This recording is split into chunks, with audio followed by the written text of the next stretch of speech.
Allahumma sholli ala sayyidina Muhammadin tibbil qulubi wa dawaiha wa afiyati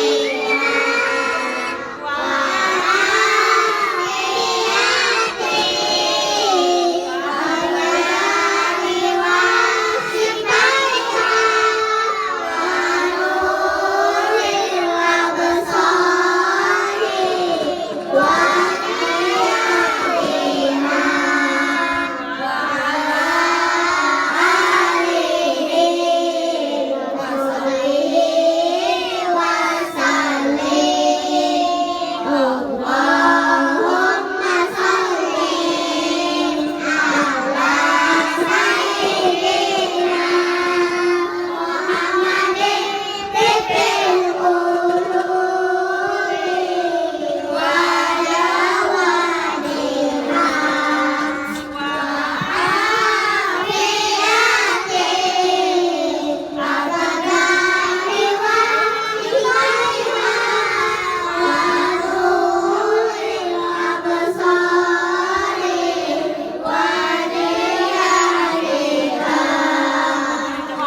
Bismillahirrahmanirrahim. Assalamualaikum warahmatullahi wabarakatuh.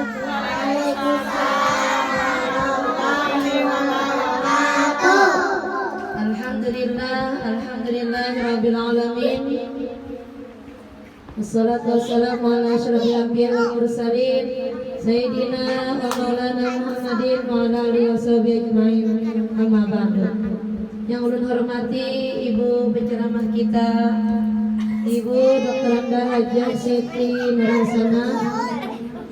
Yang ulun hormati para dewan guru sekalian, sitah-sitah, dan yang ulun hormati para orang tua murid, santri, PAUD, Tahfiz Al-Faruq, dan yang ibunda sayangi anak-anakku sekalian yang cerdas lagi solehah. Amin ya rabbal alamin. Alhamdulillah hari ini kita memperingati acara apa yuk? Maulid Nabi Muhammad Sallallahu Alaihi Wasallam. Ya. Jadi kita makanan hari ini ya lah. Roketnya sudah disediakan dan roket chicken. Yang pintar duduk manis kena dikasih roket dong. Sama air penerang hati, sama dapat telur penerang hati. Asal duduk rapi pintar mendengarkan. Nah, ya duduk rapi. Sebentar aja kita kan lama-lama ya Allah. Iya, harus pintar. Ada tepuknya, tepuk pintar adalah tepuk diam. Bila aku sudah tepuk, maka aku harus diam. Iya, demikian kita langsung saja buka acara pada kali ini. Acara pertama ini pembukaan. Mari kita buka acara kita pada pagi ini dengan membaca Al-Quran Suratul Fatihah. Al-Fatihah. A'udzu billahi minasy syaithanir rajim.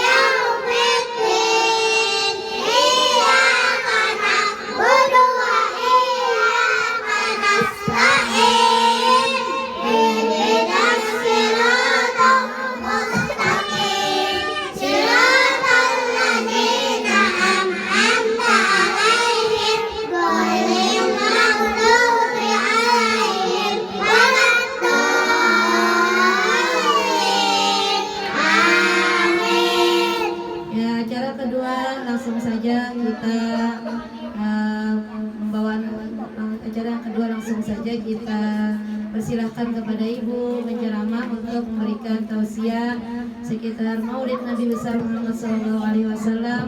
Kepada beliau kami persilahkan.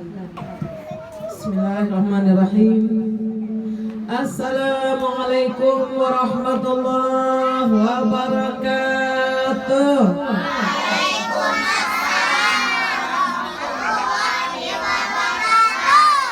Apa kabar anak-anakku semua? Baik, tambah pintar, tambah cerdas, tambah banyak hafalan Al-Qur'annya. Amin ya rabbal. Ibu-ibu, orang tua santri dan para undangan, anak-anakku semua, anak-anak yang soleh dan solehah, amin. Baiklah, di sini Ustazah akan memberikan tausiah agama. Sebelumnya kita awali dengan ucapan hamdalah, alhamdulillahirabbil alamin. Bismillahirrahmanirrahim. Alhamdulillahirabbil alamin. Allahumma shalli wa sallim wa barik ala sayyidina Muhammad wa ala alihi wa sahbihi ajma'in, amma ba'du. وقال الله تعالى في القرآن الكريم أعوذ بالله من الشيطان الرجيم وما أرسلناك إلا رحمة للعالمين صدق الله العظيم. Yang sangat saya sayangi, hormati Kepala Ibu Ustazah Khairuni Sailsi selaku Kepala Sekolah dan Ustazah Wakil Kepala Sekolah dan Yayasan sekolah apa namanya? Paut Tahfiz Al-Quran Al-Faruq yang dipimpin oleh Nanda Fikrul Ilmi.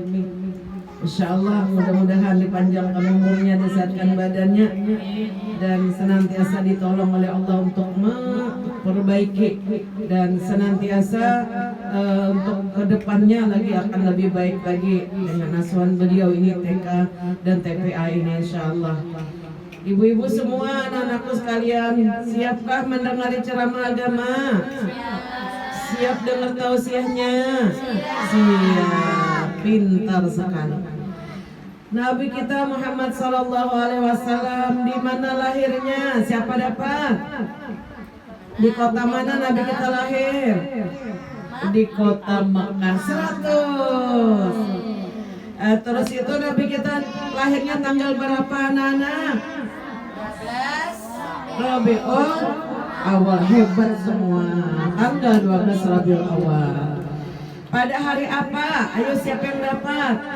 Hari apa Nabi kita lahir? Hebat, hari Senin. Masya Allah. Tambah cerdas. Nah, Nabi kita Muhammad sallallahu alaihi wasallam diutus oleh Allah Subhanahu wa taala ke permukaan bumi sebagai rasulnya Allah. Apa arti rasul, anak-anakku sekalian? Utusan Allah. Allah Subhanahu wa taala Tuhan kita. Wujud kidam baqa hawadisi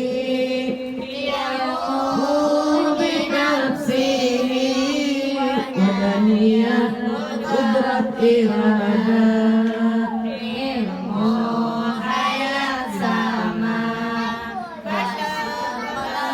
muridan aliman hayyan sami'an basiran mutakalliman. Allahumma sholli ala sayyidina Muhammadin fil qulubi wa dawaina wa afiyatil abrari wa shifaiha wa nuril absari wa diyaiha wa ala alihi Masya Allah.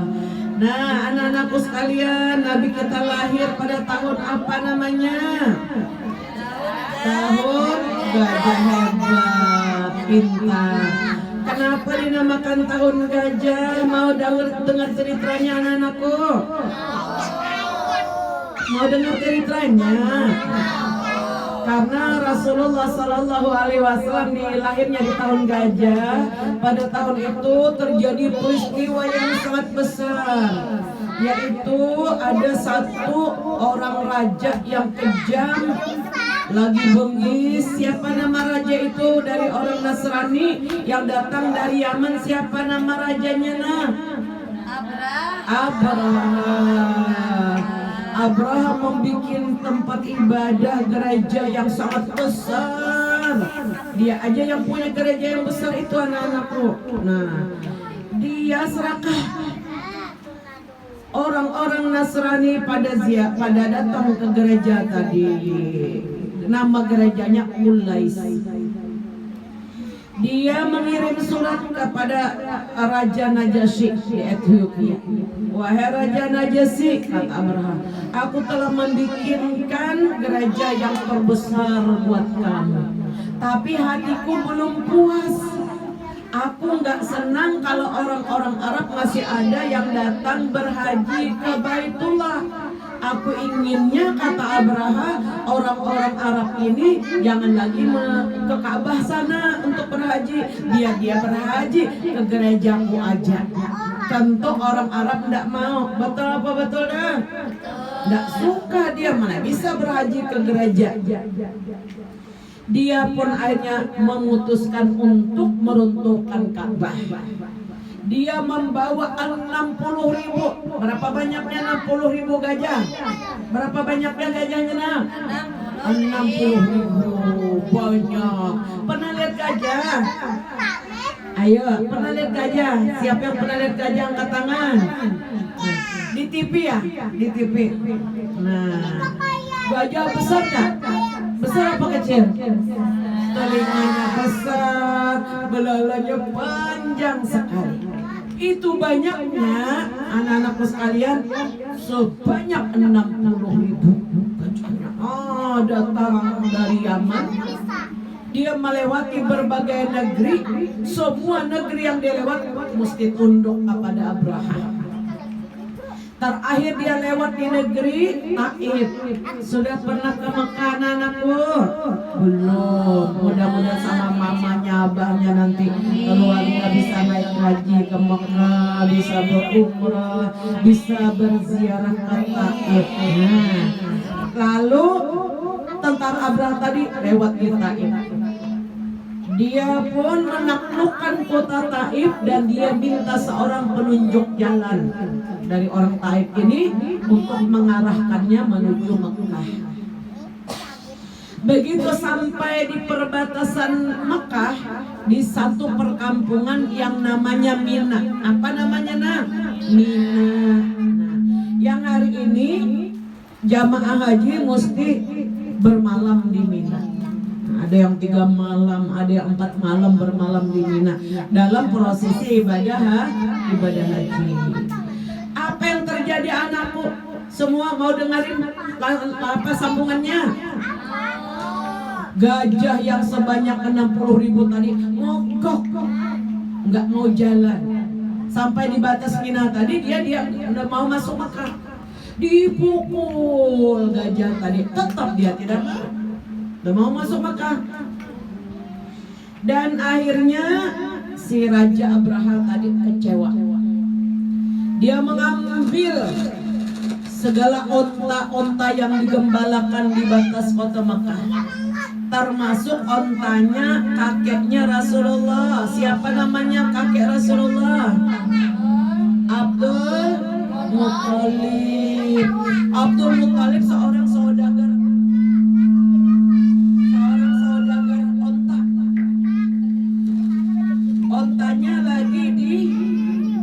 Ontanya lagi makan rumput di batas kota Makkah yang namanya Mina 100 ekor unta Abdul Muthalib dirampung semuanya oleh raja yang kejam. Nauzubillahimin. Pada saat itu Abdul Muthalib sebagai pemimpin kota Mekah. Siapa tadi Abdul Muthalib? Kakeknya siapa nah? Kakeknya Rasulullah. Bersamaan dengan itu, kakeknya Rasulullah sudah mengetahui itu Abraha bersama pasukannya 60.000 sudah di batas kota Mekah di Mina. Kata Abdul Muthalib, pengumuman seluruh penduduk kota Mekah besar kecil, tua dan anak-anak yang masih kecil-kecil seperti kalian ini, biar mengamankan diri naik ke gunung-gunung, tinggalkan rumah kalian semua, jaga keamanan diri. Semuanya pada bangkit. Apa artinya? Apa namanya meninggalkan? Evakuasi. Meninggalkan kampungnya Mekah, meninggalkan rumah masing-masing. Naik kemana tadi? Naik ke gunung-gunung. Kemudian orang-orang di Mekah mendatangi Abdul Muthalib, para tokoh-tokoh Mekah. Wahai Abdul Muthalib, bagaimana kita? Apakah kita siap berperang? Tidak, kata Abdul Muthalib. Jadi boy Abdul Muthalib ini orangnya yang paling bijak dari seluruh orang yang ada di Mekah. Jadi pemimpin kota Mekah dan beliau yang memegang kunci Ka'bah. Mau tahu anak-anakku sekalian siapa Abdul Muthalib tadi? Kakek Rasulullah. Abdul Muthalib ini anak Hashim. Hashim ini anak si Anu bin Nabi Ismail. Nabi Ismail anak Nabi Ibrahim. Karena memang Hashim ini seorang yang terkenal di Mekah, pemimpin kota Mekah yang berwibawa, turun ke anaknya Abdul Muthalib. Kata Abdul Muthalib, yang penting jaga keselamatan diri kalian semua. Aku akan naik berdoa di hadapan Ka'bah ini, dan aku meminta kepada Allah agar Allah, karena Allah yang memiliki Ka'bah ini, Allah sajalah yang mempertahankannya. Betul apa betul anak-anakku sekalian? Karena Ka'bah itu milik siapa? Milik Allah. Aku tidak memiliki Ka'bah ini, kata Abdul Muthalib. Aku serahkan kepada Allah untuk menghadapi musuhnya. Berangkatlah Abdul Muthalib meninggalkan kota Mekah, mendatangi Raja Abraha. Raja Abraha terkagum-kagum melihat ketampanan kakek Rasulullah yang bernama Abdul Muthalib. Gemetar raja melihat cahaya yang terpancar di wajahnya Abdul Muthalib selaku cucunya, buyutnya Nabi Ibrahim alaihi salam. Bersamaan dengan itu, raja mempersilahkan Abdul Muthalib duduk di atas kursi emas. Duduk. Kata raja, apa yang kamu inginkan dari aku, wahai pemimpin kota Mekah? Aku hanya menginginkan, kata Abdul Muthalib, supaya ontaku yang 100 ekor yang diambil oleh anak buahmu itu dikembalikan ke aku. Sebab aku pemilik onta itu. Bagaimana kamu ini, kata Abraha? Kamu kan pemimpin kota Mekah. Bagaimana dengan rencana kami akan meruntuh, menghancurkan Ka'bah? Kata Abdul Muthalib dengan tegas. Abdul Muthalib ini orangnya luar biasa cerdasnya. Ka'bah itu bukan milik aku, kata Abdul Muthalib. Ka'bah itu milik Allah Subhanahu wa ta'ala. Biarlah dia yang mempertahankannya, bukan aku, kata Abdul Muthalib. Aku serahkan kepada pemilik Rabbul Ka'bah, Tuhannya Ka'bah. Maka lapanglah dadanya Abraha ini, senang dia karena dia merasa tidak dihalangi. Lalu kata Abraha, wahai tentara-tentaraku, wahai pasukanku, kembalikan 100 ekor ontanya Abdul Muthalib. Dikembalikan. Pulanglah beliau ke Mekah. Terus mau ingin dilanjut lagi anak-anakku? Lanjutin lagi. Setelah itu apa yang terjadi nak? Onta-onta yang dirampok tadi sudah dikembalikan, sedangkan gajah-gajah Abraha ini tidak mau bergerak. Sekalipun dipukul, dia tidak mau bergerak. Tapi apabila gajah ini dipalingkan ke arah Yaman, sudah laju mau pulang aja ke Yaman. Kalau disuruh maju ke Mekah dia tidak bisa. Kenapa demikian? Karena malaikat yang menghalangi gajah tadi. Tapi Abraha dasar keras hati. Orang keras hati nggak baik, betul anakku. Nah, harus lembut hati. Abraha orangnya keras hati. Nauzubillah, amin. Sudahlah kata anak buahnya Abraha, wahai raja, kita balik aja ke Yaman. Ini mogok, ini onta kita nggak mau jalan. Tapi Abraha tetap bersikeras. Pukul terus katanya. Gajah ini biar kita bisa maju. Akhirnya Allah SWT menurunkan tentaranya. Tentaranya terdiri dari manusia apa burung anak-anakku? Tentara Allah burung. Diabadikan tentang tentara Allah, pasukan Allah yang turun, malaikat yang diserupakan burung ini diabadikan di dalam Al-Quran. Surah apa namanya anak-anakku? Surah Al-Fil. Ayo kita ngaji dulu. Siapa yang hafal surah Al-Fil? Ngaji dulu. Surah Al-Fil artinya gajah. Jumlah ayat ada 5 ayat. Bismillahirrahmanirrahim.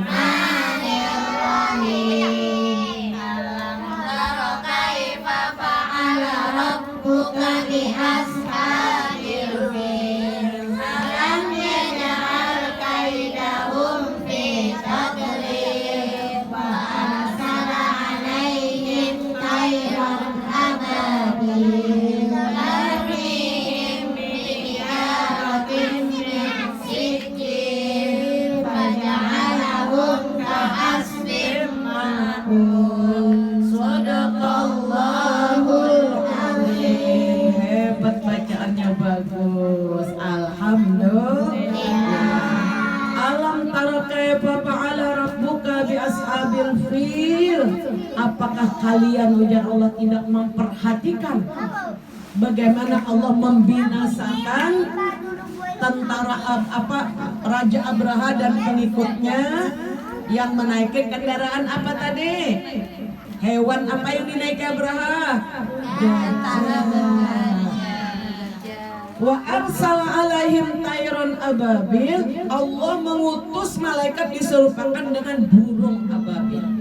Burung itu kakinya berapa nak?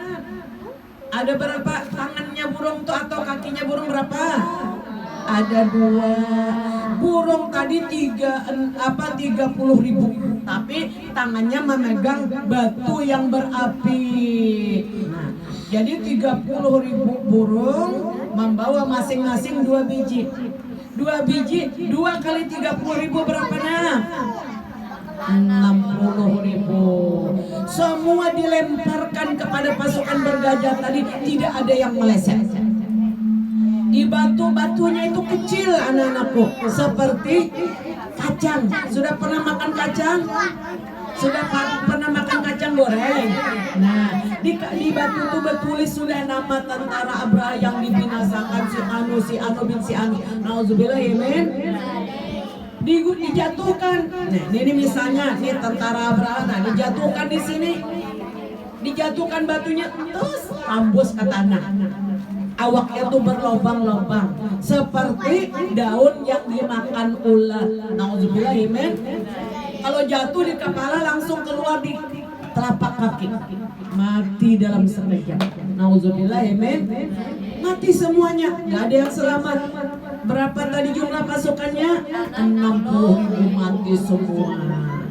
Nah itu ceritanya. Warsala alaihim tayran ababil tarmihim bihijaratin min sijil faja'alahum ka'asfin ma'kul. Burung tadi melempar dengan batu-batu yang berapi, semuanya mati dan binasa bagaikan daun yang dimakan ulat. Anak-anakku pernah melihat daun yang pernah dimakan ulat? Pernah nggak? Pernah. Berlobang apa enggak? Berlobang-lobang. Begitulah orang yang durhaka kepada Allah Subhanahu wa taala, mudah Allah mendatangkan azabnya. Nauzubillah, amin. Anak-anakku sekalian, hari ini itu tempat Abraha yang dibinasakan tadi. Kalau kita lagi berumrah atau naik haji, ibu-ibu, ibu, kalau kita berumrah naik haji, kita lewat di situ harus melaju bis kita itu. Karena setiap tempat diturunkan azab, sabda Rasulullah, kamu jangan berhenti di situ. Khawatir jangan-jangan kata Nabi kamu akan dapat percikan azab juga. Nauzubillahimin. Nah, jadi kan kalau kita melewat tuh tidak tidak dibangun sesuatu antara dua Mina Jadid laut Mina yang terdahulu itu ada satu lapangan. Di situ tempat dibinasakannya pasukan bergajah dan kita makruh mengambil air di situ. Makruh kita mengambil tanah di situ buat tayamum. Jadi melaju. Itulah yang dilakukan oleh Nabi kita Muhammad Sallallahu Alaihi Wasallam.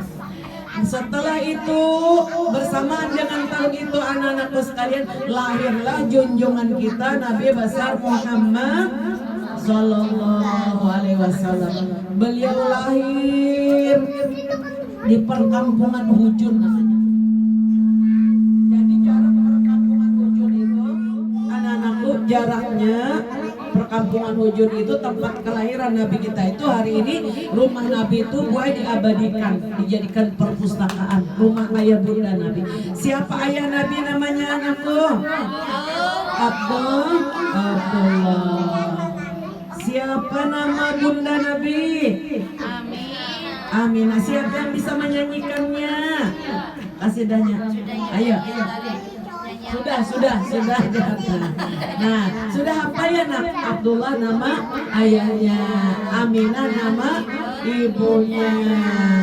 Nah, begitu Nabi kita lahir, beda dengan manusia biasa, Bu. Nabi kita lahir dalam keadaan suci bersih tanpa noda dan darah. Beliau lahir dalam keadaan sajid dan bersujud seperti orang sholat.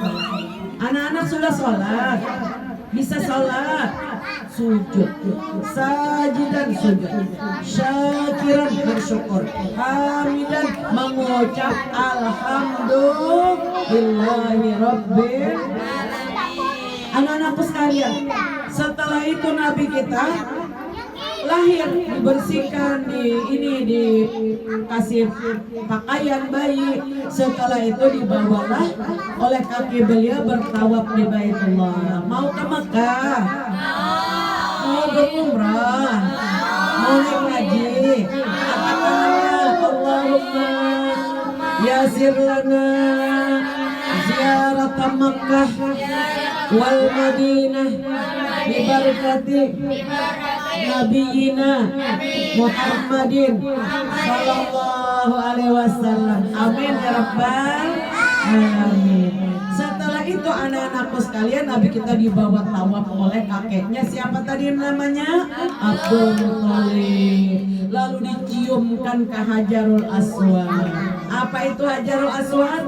Batu istimewa yang datang dari surga. Mau mengacup Hajarul Aswad? Nanti kita berangkat Makkah. Doakan abah mamanya biar rezekinya banyak, biar mudah. Mau dikasih doa anak-anakku sekalian? Ini doa. Apabila doa ini dibaca, kita dikasih rezeki yang banyak. Mau? Dan akan dikabulkan, akan tercapai segala cita-citanya. Amin. Ibu, nanti ulun kasih doanya setelah yang satu ini. Anak-anaknya diajari baca doa ini 9 kali dalam sehari.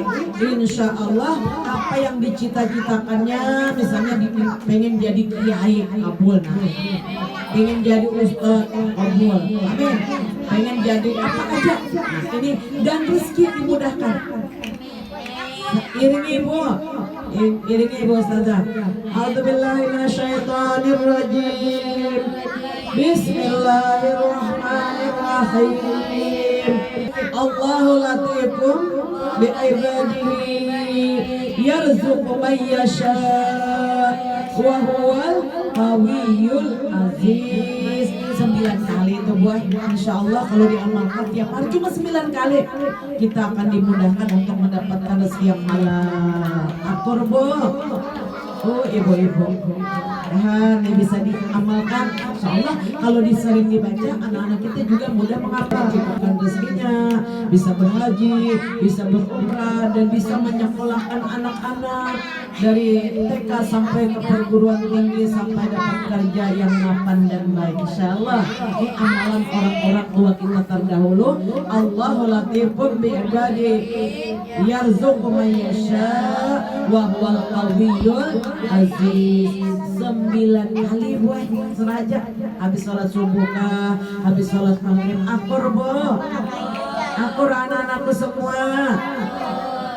Terakhir Ustazah ingin sampaikan sifat-sifat Rasulullah. Siap mendengari anak-anakku? Siap mengamalkannya? Rasulullah Shallallahu Alaihi Wasallam ini sedari kecil tidak pernah berdusta. Nabi kita nggak pernah bohong. Semua janji jangan bohong anak-anakku. Jangan berdusta. Jangan khianat. Nabi kita bersifat siddiq. Nah, Nabi kita dan seluruh Nabi dan Rasul itu wajib bersifat siddiq. Apa arti siddiq? Benar dan jujur. Rasulullah itu dari kecil anak-anakku sudah diberi gelar Al-Amin, orang yang dapat dipercaya. Apabila Nabi kita berkata iya, pasti itu kebenarannya. Kalau Nabi kita mengatakan tidak, dan itu juga pasti tidak. Jadi Nabi kita tidak pernah ngomongnya dusta atau berlebihan. Mudah-mudahan kita semua, ibu-ibu, anak-anakku semua, kita semuanya bisa mengikuti Rasulullah. Karena Rasulullah itu menjadi uswatun hasanah, contoh tauladan terbaik. Siapapun yang menginginkan kesuksesan dunia, akhirat, selamat di dunia, selamat di akhirat, mesti mengikuti akhlak Nabi Muhammad Sallallahu Alaihi Wasallam. Sungguh sabda Nabi, timbangan akhlak yang baik itu akan memberatkan mizan sehingga kita masuk surga. Amin. Anak-anakku semua, Nabi kita berpesan, pesan Nabi, biasakanlah sabda Nabi berkata jujur, berlaku benar, sebab kejujuran itu membawa kebaikan, dan kebaikan itu membawa ke surga. Mau masuk surga? Mau? Jangan ngomongnya dusta, akur. Iya. Nah, nggak boleh bohong. Apalagi ibu kepala sekolah, Ustazah, nggak boleh bohong, nggak boleh hianat. Nabi kita bersifat jujur, siddiq. Ini wajib kita hukumnya mengikuti akhlak Nabi ini. Kemudian Nabi kita bersifat amanah. Siapa yang tahu nih apa arti amanah, anak-anakku? Apa arti amanah? Dapat dipercaya. Hebat semua, pintar, dapat dipercaya. Jadi kalau Nabi kita itu dititipi barang, ibu-ibu semua, Nabi kita itu rumah beliau besar. Jadi orang-orang Mekah itu di zaman dahulu tidak ada bank seperti sekarang, tidak ada pegadaian, tidak ada penitipan. Jadi semua barang itu kalau mau bepergian jauh dititip di rumah Rasulullah. Semuanya sempurna titipan sampai mereka kembali, tidak diganggu gugat. Itu namanya amanah. Kita wajib menurut sifat Rasulullah bersifat amanah. La imana, tidak beriman jangan orang yang tidak bisa dipercaya. Nauzubillah, amin. Suatu pagi, nah ini ibu-ibu, ini pembelajarannya dari kalian pulang mengajari anak. Jangan kita biasakan kita bohong. Jika seorang ibu nih menidurkan anaknya, lalu ini dinding ditepuk-tepuk, ini ada marau, ini ada kucing, padahal kucingnya nggak ada, biung-biung ya mamanya. Itu mengajari anak berdusta. Jangan pula, janji bu, karena anak itu akan terdidik. Al-anau kal inai, anak itu seperti wadah. Ini wadah, kalau dimasukin kopi, ya kopi jadinya di sini. Kalau dimasukkan air putih, ya air putih. Demikian pula anak kita akan meniru dan akan meneladani sifat kita. Nah, jadi kita harus koleksi diri nih ibu-ibu ya. Nah, kita harus melihat diri kita, apa yang kita katakan hari ini. Apakah kita menepati janji? Nakai, nanti bila ikut hafal juz amma, mama akan belikan sepeda, ternyata sudah lebih 2 juz nggak dikasih. Ada nggak bu orangnya seperti itu di sini? Tidak ada. Nah jadi kita jangan berkata bohong walaupun sekali usahakan, jangan bohong. Dan mesti amanah. Nah jadi kalau dipercaya orang menitip sesuatu, jangan sampai kita hianat. Yang ketiga Nabi kita itu anak-anakku sekalian patona. Siapa yang tahu apa arti patona? Cerdas. Kecerdasan itu milik kita semua. Allah mengasih otak yang sama, kepalanya sama kita.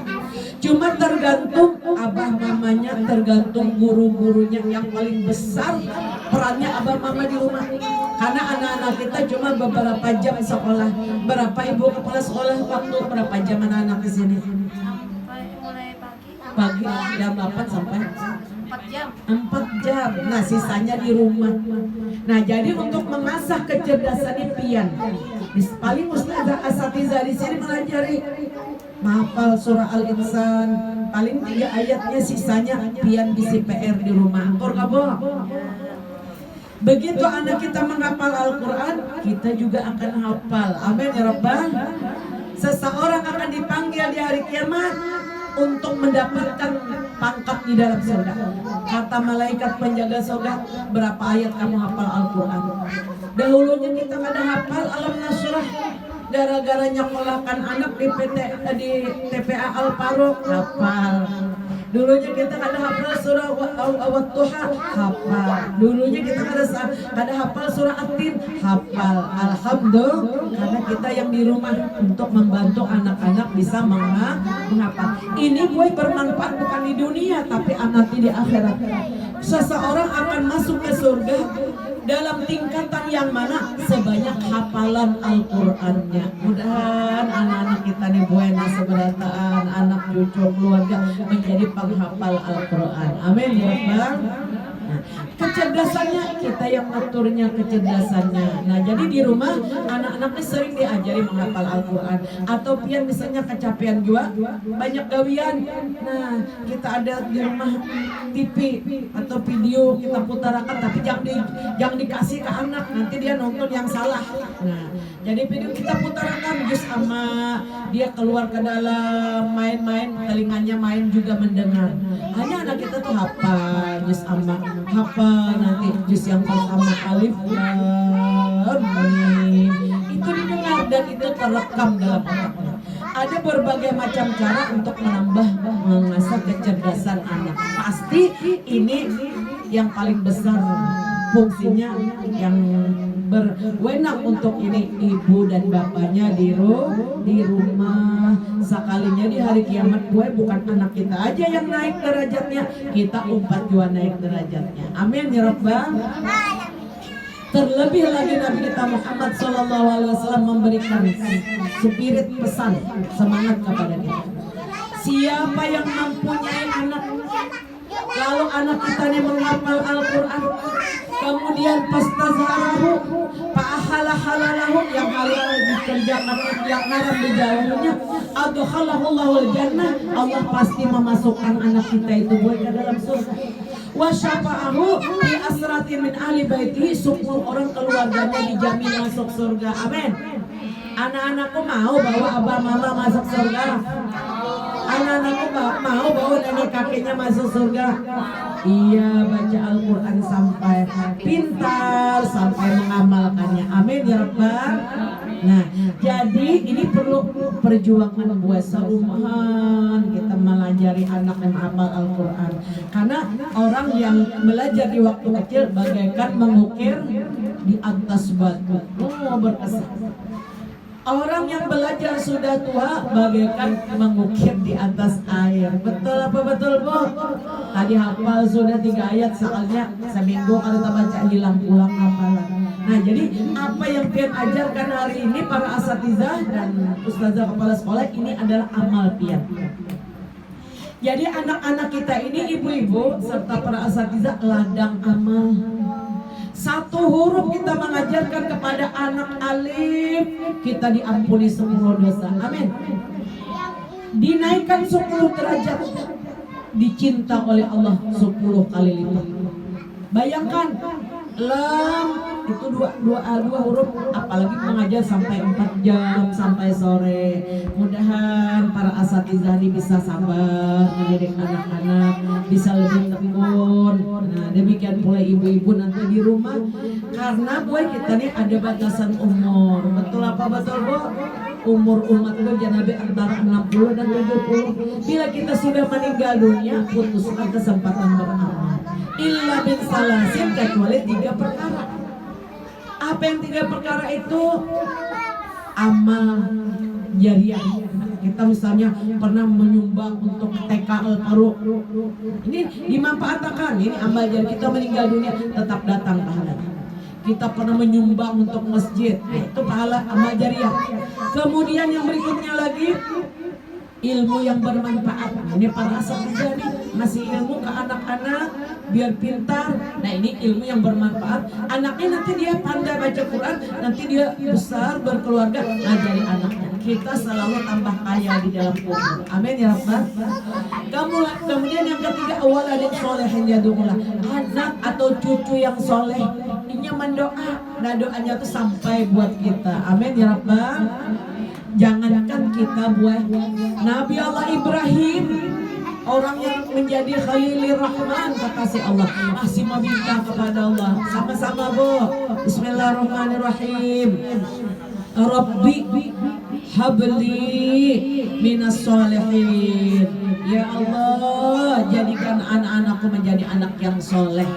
Pendek Rabbi habli minas solihin. Minta itu di waktu sujud, karena buat tantangan kita menghadapi zaman hari ini luar biasa dalam pendidikan anak. Yang dikhawatirkan gue, kita kadang kala lepas daripada pengawasan kita. Banyak anak-anak SD yang sudah macam-macam kelakuannya.